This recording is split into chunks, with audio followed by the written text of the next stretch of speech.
Oh, thank you. Friends and all of us. I have a cohort, but he's taking pictures right now. Engaged at the moment. Right, he can join us later. I wanted to ask you actually, since we're at Comic-Con, real quick, a non-Sam Crow question. Sure. You were almost Thor. Yes, I was almost Thor. Is there another superhero that you would like to go after? I got my superhero. I'm going to play the lead with Guillermo del Toro in Pacific Rim when I wrap this. I'm pretty sure he knows that guy. Yeah, he knows Del Toro. So, I went through a long process with Thor. By the end of it, I felt as comfortable with the decision as Branagh did. We just both kind of decided I wasn't right for it.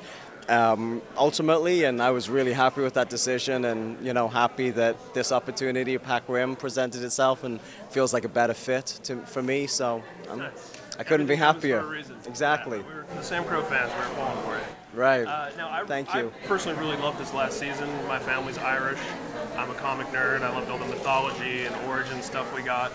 I feel like really the season finale especially really brought us back to that kind of Hamlet vibe of the show, with the new letters sort of being the ghost, and we get that great devilish shot of Clay towards the end, and it's kind of like we're reminded, like, oh wait, just when we really started to like Clay, Clay's kind of the villain. Are we going to explore kind of more of that dynamic this season? Are we going to see some more of that? Yes. Can you tell us more? In a word, well, it doesn't take a genius to know once those letters emerge that they're going to begin to play out. And if you're a devotee of the way Kurt unfolds the story, they play out over a very long period of time. So there's going to be a lot of that that's going to be weaving its way through season 4. But there's also an awful lot of other things. If you think Clay's a bad guy because of that, that Clay decides to do in season 4 that I don't know if I would use the word bad, but ruthless and single-minded and my way or the highway. He's always been that way, but now there's an immediacy and an urgency to the decisions that he's making that we've never seen before. But going back to your original question, I do feel like those letters are going to be ultimately the engine that drives the rest of the show. As that information gets discovered by some people and then tries to be hidden by those people and then comes out and gets slightly changed and altered, and ultimately there'll be a dance building up to the final crescendo of a giant truth that will rock everything.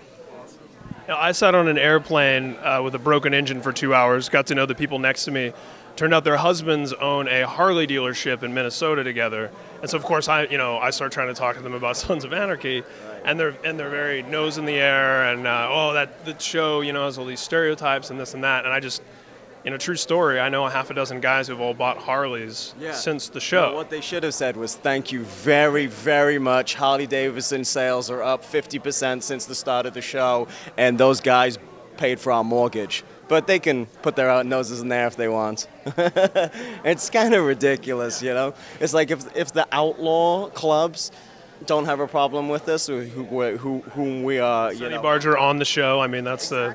If the outlaw clubs don't have a problem with this, and that's who we're portraying in the show, I don't know why the weekend warriors would be up in arms that spend their weeks being dentists and all of a sudden at the weekend become bikers and think they have the right to to criticize everything we do. Absolutely.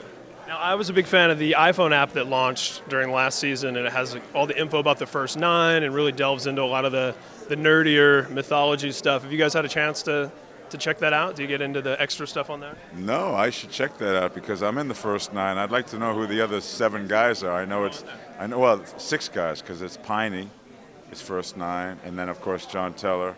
And there's the one you threw off a roof. Oh yeah, McGee was first 9. So I got that's 4. So I need to familiarize myself with the other 5. I'm going to get the app right now. I'll see you. And Sonny, I think Sonny was first 9 as well, right? Maybe they put Sonny as first 9. Oh really? Anyway. Oh cool. Yeah, no, I don't have an iPhone, so I haven't seen that app.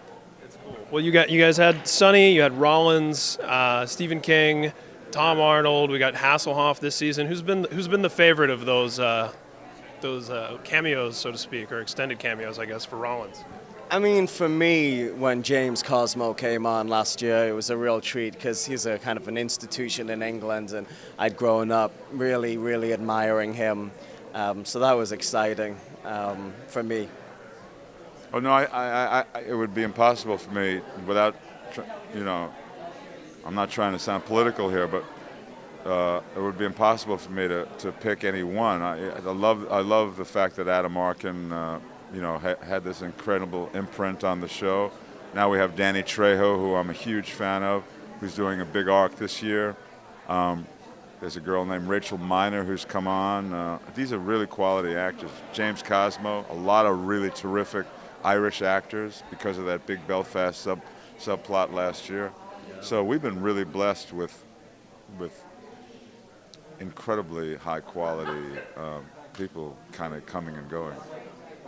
Guys, I wish we had more time. Thanks. Pleasure. Enjoy the Thank panel. you very much. Guys, we had 2 shots.